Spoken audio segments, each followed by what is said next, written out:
Ya teman-teman, kembali lagi sama saya, dan di sini saya tidak mereview suatu CPU cooler seperti contoh yang ada di sini, karena memang sudah saya review di video sebelumnya yang PC cooler X7. Tetapi di sini saya akan membandingkan apakah jauh atau tidak perbedaannya jika lo memakai single fan dari segi bawaan PC coolernya dengan ditambah satu fan lagi di bagian belakang menjadi dual fan, apakah worth it atau tidak. Performa dari segi suhunya seperti contoh yang ada di sini ya. Ini fan-nya juga sama-sama PC cooler, ini juga PC cooler. Tapi kalau pakai fan yang lainnya juga bisa. Seperti contoh yang ada di sini, ini adalah mereknya Side, Wondersnail, maupun yang ini juga sama, kasih flag yang RGB. Bebas sih, pilih yang RGB maupun yang hitam, terserah kalian. Tapi kalau yang ada di sini, saya tuh punya stoknya yang PC cooler, sama-sama mereknya PC cooler, jadinya saya akan membandingkan aja keduanya mereknya PC cooler dan segi fan yang ada di sini. Apakah perbedaan jauh atau tidak perbandingannya? Sebelum saya jelaskan bagaimana cara pemasangannya dan juga hal apa yang harus dipakai fan-nya yang sesuai, jangan lupa klik subscribe dan teman pojokan bawah tuh ya, tinggal diklik seperti itu. Lanjut yang ada di sini. Yang pertama, fan-nya tersebut sebenarnya itu bebas, tapi kalau bisa cari yang 4 pin maupun 3 pin dicolokkan yang ada di sini. Jangan memakai kabel molek. Meskipun kabel molek bisa sih, tapi lebih baik menggunakan yang ada di sini, kabel 4 pin maupun 3 pin. Tapi lebih bagus yang 4 pin supaya bisa diatur dari segi fan speed-nya. Kalau bisa seperti itu. Sebagai contoh yang ada di sini, dia itu menggunakan kabel 4 pin. Kalau 4 pin tersebut, dia itu bisa mengatur dari ke 800 sampai ke 1600, kurang lebih seperti itu contohnya. Kalau yang 3 pin, dia itu cuma stuck aja di satu kecepatan, atau di 1000 rpm maupun di 1600 rpm. Kalau yang di sini, dia itu menggunakan 4 pin semua. Dan untuk cara pemasangannya, di sini kan fan-nya ya, atau di sinilah. Dia tuh mengambil udara dari luar masuk ke dalam sini, menabrak ke heatsinknya. Kalau yang di bagian belakang dia itu juga sama, dia itu mengambil udara dari luar atau dia itu mengambil udara dari sini dan juga mengeluarkan anginnya ke belakang. Jadi arahnya tersebut dia itu sama seperti yang ada di bagian depan sini. Sini dengan Anda kasih ke sini aja, dah gini. Jangan kebalik. Kalau kebalik dia itu mengambil udara seperti contoh yang ada di sini ya. Dia itu mengambil udara dari luar ke dalam, kalau yang ini keluar ke dalam, itu salah. Kalau yang betul ya dibalik seperti contoh yang ada di sini, mengambil udara dari luar ke dalam.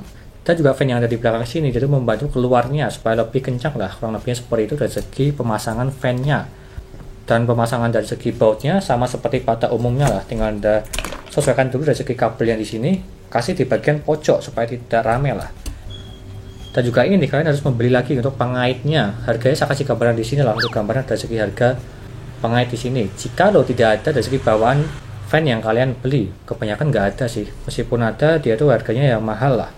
Atau saya kasih buktikan aja ya, salah satu contoh fan yang ada di sini yang kasih flag ini, yang RGB. Kalau saya buka, dia tuh tidak ada untuk pengaitnya. Cuma ada kabelnya aja, dan juga 3 pin RGB. Dan sambungan fan aja ya, nggak ada pengaitnya sama sekali. Maka dari itu untuk pengaitnya kalian harus membeli sendiri dengan harga ya terbilang masih murah lah untuk harganya. Seperti contoh tadi gambarannya itu, dan cara pemasangannya tinggal Anda kasih belakang sini aja sama seperti pada umumnya, tinggal Anda kaitkan. Dan seperti contohnya udah jadi, sudah saya pasang.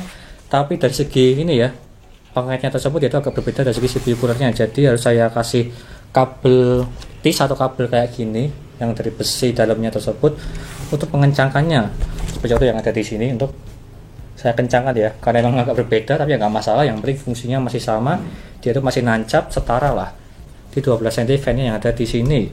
Dan untuk menancapkannya ini juga sama, tinggal Anda tancapkan aja ke sistem fan maupun ke CPU fan 1 maupun yang kedua, karena tiap bumbu itu beda-beda, ada yang support 1 sampai 2. Dan kalau bisa kalian pasang ke sistem fan juga bisa lah untuk yang ada di sini.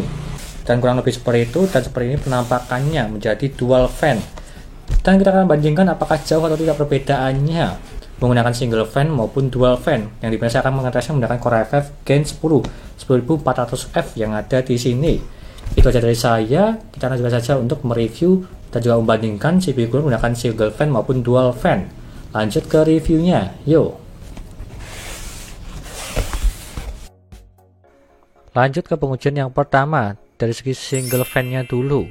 Untuk minimalnya mendapatkan 32 derajat dan juga maksimalnya di 66 derajat. Untuk minimalnya saya cuma diem aja di desktop, tidak ngapa-ngapain, dan juga maksimalnya saya tes di Cinebench R15 5 kali berturut-turut dan dia mentok di 66 derajat. Yang dimana saya menggunakan Core i5 Gen 10, masih aman lah untuk yang ini. Dan jika kita bandingkan menambah satu fan di bagian belakang menjadi dual fan, untuk minimal yang mendapatkan 31 derajat dan juga maksimal yang mendapatkan 63 derajat dengan pengujian yang sama di sebelumnya. Dan jadi perbedaannya terpaut 1 derajat dari segi minimalnya dan juga maksimalnya terpaut 3 derajat.